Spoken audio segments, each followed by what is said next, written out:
ముందుగా మధుసూదన్ రెడ్డి గారు, ఏంటి జగన్మోహన్ రెడ్డి గారు పాదయాత్ర ఎప్పుడెప్పుడు అన్నారు? అసలు నేను పాదయాత్ర అంటే కృష్ణాంజనేయులు గారు మీరు ఎలాగా అంటుంటారు, ఆయన ఎప్పుడు వస్తారండి బయటికి చాలాసార్లు అన్నారు. ఆయన కోసం అన్నా ఈరోజు మీరు సమాధానం చెప్పాలా? మీ పాదయాత్ర వర్కౌట్ అవుతుందా, ఎప్పుడు మొదలవుతుంది? ఈరోజు ఆయన నోటంటే వచ్చింది పాదయాత్రని. ఏంటి పాదయాత్ర ఫలిస్తుందా? వర్మ గారు, ముందుగా మీకు 99 టీవీకి వీక్షిస్తున్న తెలుగు ప్రజలకి, అన్న పెద్దలు కృష్ణాంజనేయులు గారికి, విజయశేఖర్ రెడ్డి గారికి, అదేవిధంగా రామ్ కుమార్ గారికి శుభ సాయంత్రం.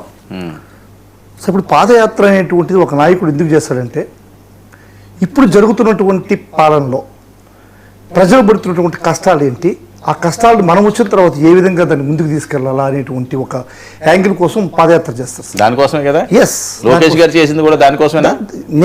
నేను జనరలైజ్ చేసి చెప్తున్నాను సార్. పాదయాత్ర దేనికి చేస్తాను? రాజశేఖర్ రెడ్డి పాదయాత్ర చేసినప్పటి నుంచి మొన్న లోకేష్ పాదయాత్ర చేసిన ఆ పాదయాత్ర అన్నింటిని కూడా జనరలైజ్ చేసి చెప్తున్నా. సో అందుకే చేస్తారు. నేను జనరలైజ్ చేసి చెప్తున్నా. పాదయాత్ర అనేటువంటిది ఎందుకు చేస్తారంటే, ఇప్పుడు ఉన్నటువంటి ప్రభుత్వాల్లో ప్రజలు పడుతున్నటువంటి కష్టాలు తెలుసుకొని ఆ కష్టాలని మనం వచ్చిన తర్వాత ఏ విధంగా దాన్ని సొల్యూషన్స్ ఇవ్వాలన్న దానికోసం, ప్రజల్లో కష్టాలు తెలుసుకోవడం కోసం పాదయాత్ర చేయాలి. ఈరోజు బలమైన ప్రతిపక్ష పార్టీ వైఎస్ఆర్ కాంగ్రెస్ పార్టీ. బలమైన ప్రతిపక్ష పార్టీ అయినప్పుడు నెక్స్ట్ ప్రజలకి అండగా నిలవాల్సినటువంటి బాధ్యత జగన్మోహన్ రెడ్డి గారిది. ప్రజలు కూడా ఎదురు చూస్తున్నారు జగన్మోహన్ రెడ్డి గారిని. మా కష్టాలు చెప్పుకుందాం, మా కష్టాలు చెప్పుకోవడానికి ఒక వేదిక దొరుకుతుంది. ప్రజలు మహిళలు ఏ విధంగా కష్టపడుతున్నారు, మహిళలకు ఇచ్చిన హామీలు ఏ విధంగా నెరవేరట్లేదు, విద్యార్థులు ఏ విధంగా కష్టపడుతున్నారు, విద్యార్థులకు ఇచ్చినటువంటి హామీలు ఏ విధంగా ఫీజు రీయింబర్స్మెంట్ లేదు, మహిళలకు ఇచ్చారు నెలకి 1500 అది రావడం లేదు. అదేవిధంగా వికలాంగులకి ఇప్పటిదాకా కొత్త పెన్షన్ లేదు, వికలాంగులకి ఇప్పటిదాకా కొత్త పెన్షన్ లేదు, వయోవృద్ధులకి ఇప్పటిదాకా కొత్త పెన్షన్ లేదు. జగన్మోహన్ రెడ్డి ఇచ్చినటువంటి పెన్షన్లో కూడా 5 లక్షల పెన్షన్లు తీయేశారు. ఇటువంటివన్నీ కూడా. అదేవిధంగా నిరుద్యోగులకి ఉద్యోగాలు ఇస్తామన్నారు, 100 రోజుల్లో నిరుద్యోగ వృత్తి ఇస్తామన్నారు, నిరుద్యోగ వృత్తి. ఇవన్నీ కూడా ప్రజలు వాళ్ళు పడుతున్న కష్టాలు జగన్మోహన్ రెడ్డి దగ్గరికి తీసుకొని రావడానికి తహతహలాడుతున్నారు.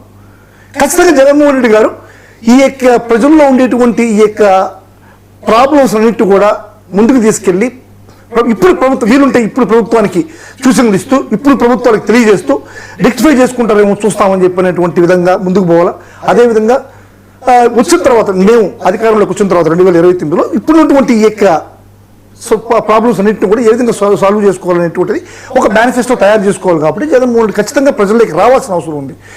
మేము ఎప్పుడు కూడా లాస్ట్ టైం మేము ప్రజా సంకల్ప యాత్రలో జగన్మోహన్ రెడ్డి గారు ఏదైతే ఈ నవరత్నాలు అనేటువంటి యొక్క మేనిఫెస్టోని రెడీ చేశారో, ఇది మేమేమి ఏసీ రూముల్లో ఐఏఎస్ ఆఫీసర్లు పెట్టి మేము రెడీ చేయలేదు సార్. ప్రజల్లో తిరిగి రెడీ చేయలేదంటే ఎవరైనా అలా రెడీ చేశారా అంటే సార్ జనాలు చెప్తున్నారు కదా. ఇప్పుడు పాదయాత్రలో ఎందుకు కారణం ఉంటున్నారు, ఎందుకు అవసరం ఉంటున్నారు కదా పాదయాత్ర. నా డౌట్ ఎందుకు వచ్చిందంటే అండి, లోకేష్ గారు చంద్రబాబు నాయుడు గారు చేస్తే అది అసలు పాదయాత్రే కాదు. మీరు చెప్పిన ఈ సమస్యల గురించి వాళ్ళు వెళ్ళలేదా, వాళ్ళు సరదాగా వాకింగ్ చేస్తున్నట్టు దాని అర్థం సార్. అది వాళ్ళు చెప్పాలి సార్, మేము చెప్పకూడదు. మేము చెప్పకూడదు, వాళ్ళు చెప్పాలి. వాళ్ళు ఇచ్చిన హామీలు ఏ విధంగా నెరవేర్చారు. వాళ్ళు వచ్చారు జగన్మోహన్ రెడ్డి గారు లేదు అన్నది జగన్మోహన్ రెడ్డి పాదయాత్ర చేసినప్పుడు పాదయాత్రలో ఆయన కనిపించినటువంటి సమస్యలు ఏమున్నాయో ఒక నాయకుడికి, ఆ నాయకుడికి కనిపించిన సమస్యని ఆయన గవర్నమెంట్ ప్రభుత్వం అధికారంలోకి రాగానే కనీసం ఒక 10%, 15%, 20% అన్నది చేయాల్సిన పరిస్థితి ఉంది. ఈరోజు పాదయాత్ర చేశారంటున్నారు లోకేష్ బాబు గారు. ఓకే, గుడ్, చేశారు. ఆయన 100 రోజుల్లోనే కాదు చేశారు అంటున్నారేంటి, నాకు అర్థం కాదు. చేశారు సార్, మరి చేశాడు. చేసినప్పుడు ఆయన కూర్చున్నటువంటి సమస్యలు ఉన్నాయి. ఆయన కొన్ని సమస్యలకి పరిష్కారం ఇస్తానన్నాడు. ఆ పరిష్కారాన్ని ఎంతవరకు ఇచ్చారనేది ప్రజలు చూస్తున్నారు. ఖచ్చితంగా ప్రజలు దానికి సమాధానం చెప్తారు. జగన్మోహన్ రెడ్డి గారు ఏ విధంగా సమస్యలు పరిష్కరించాడు, అదే తెలుగుదేశం పార్టీ పాదయాత్ర అంటున్నారు, ప్రజల సమస్యలు అంటున్నారు. ఇది కాకుండా వాళ్ళిద్దరి మధ్య చిచ్చు పెడుతున్నారంటే ఏంటి? ఎవరి మధ్య సార్? టీడీపీ జనసేన మధ్య సార్. టీడీపీ జనసేన మధ్య ఇప్పుడు వాళ్ళకి ఇదే అయిపోయింది సార్. వాళ్ళకి ఉన్నటువంటి ఫస్ట్ 1, 2, 3 నైట్స్ అయిపోయాయి సార్. ఇప్పుడు ఉండేది ఇంకా సమస్య స్టార్ట్ అవుతుంది. మనం ఎవరూ పెట్టాల్సిన అవసరం లేదు సార్. తాత తాగినట్టు ముంత తలాకిట్లో ఖచ్చితంగా ఉంటుంది. చంద్రబాబు నాయుడు ఏ విధంగా విభజించు పాలించేటువంటి రూల్ చేశాడో, ఆ ముంత తాత తాగిన ముంత తలాకిట్లో ఖచ్చితంగా ఉంటుంది. ఖచ్చితంగా చంద్రబాబు నాయుడు కూడా అప్లికబుల్ అవుతుంది. వాళ్ళకి పార్టీలో రుసులు స్టార్ట్ అయినాయి. నిజంగా ఆ పార్టీలో అసలు కూటమి ధర్మం అనేటువంటిది చంద్రబాబు నాయుడు గారికి, పవన్ కళ్యాణ్ తప్ప ఇంకెక్కడ ఇంటర్నల్ గా కింద ఎక్కడా లేదు. అది అందరూ రాష్ట్ర ప్రజలందరికీ తెలుసు, జనసేన కార్యకర్తలకు మెయిన్ గా జనసేన నాయకులకు తెలుసు. ఆ విషయంలో మీరు చాలా మంది ఫీల్ అవుతున్నారులేండి సార్. మేము ఫీల్ కావడం కదా సార్, మాకేం అవసరం లేదు. అంటే వాళ్ళకి న్యాయం జరగట్లేదని. సార్ ఇప్పుడు ఒక ఆంధ్ర రాష్ట్రంలో పుట్టిన బిడ్డగా జనసేనలో ఉండేటువంటి కార్యకర్తలు కావచ్చు, వేరే మహిళలు కావచ్చు, మా ఊర్లో సపోజ్ మా ఊర్లో ఎత్తుకోండి, వేరే మహిళలు ఉంటారు, జనసేన కార్యకర్తలు ఉంటారు. వాళ్ళు మాతో కూడా పుట్టారు, మాతో కూడా పెరిగారు, మాతో కూడా తిరిగారు, ఆ పార్టీలో ఉన్నారు.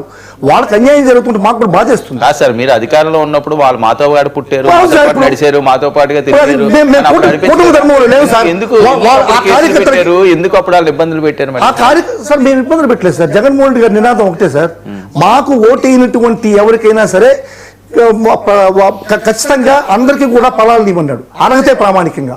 మేము ఎక్కడ ఎవరిని ఇబ్బంది పెట్టిన మాట అనేటువంటిది అవాస్తవం సార్. ప్రజలు ఖచ్చితంగా చూడాల్సిన అవసరం ఉంది ఈ యాంగిల్, జగన్మోహన్ రెడ్డి గారి యొక్క యాంగిల్ని. మేము మాకు ఓటైనటువంటి వాళ్ళని అర్హతే ప్రామాణికంగా ఇవ్వమని చెప్పాము అన్ని ఫలాలని. మేము ఎప్పుడు జనసేన కానీ లేకపోతే టీడీపీని కానీ ఎక్కడ కానీ మేము ఎక్కడ హరాస్ చేయలేదు. లోయర్ లెవెల్లో ఎక్కడ కానీ ఎవరిని కానీ మేము ఇబ్బందులు పెట్టిన దాఖలాలు కనబడవు సార్. మీరు బాగా చూసారంటే ఈ రోజు జనసేన కార్యకర్తలు ఇబ్బంది పడుతున్నారంటే, జనసేన కార్యకర్తల మీద వీర మహిళల మీద రెడ్ బుక్ పాలన వస్తుందంటే, రెడ్ బుక్ అప్లై చేస్తున్నారంటే అది తెలుగుదేశం యొక్క కూటమి ధర్మం. అది బాగా వాళ్ళలో తెలుస్తా ఉంది, ఆ రెండు పార్టీల్లో తెలుస్తా ఉంది లో లెవెల్లో. కాబట్టి మనం అందరం కూడా మేమేం చేయాల్సిన అవసరం లేదు సార్. వాళ్ళకి వాళ్ళే స్టార్ట్ అయింది ఈ విడిపోయినటువంటి ఈ విధానాన్ని ఇంకా తిరిగి అతికించడం అనేటువంటిది ఎవరి వల్ల కాదు. ఇది రాజకీయాలు, ఇవి ప్రతి ఒక్కరు కూడా రాజకీయాల్లో వచ్చినప్పుడు తనకు కూడా సొంత లాభం కొంత కావాలనుకుంటారు.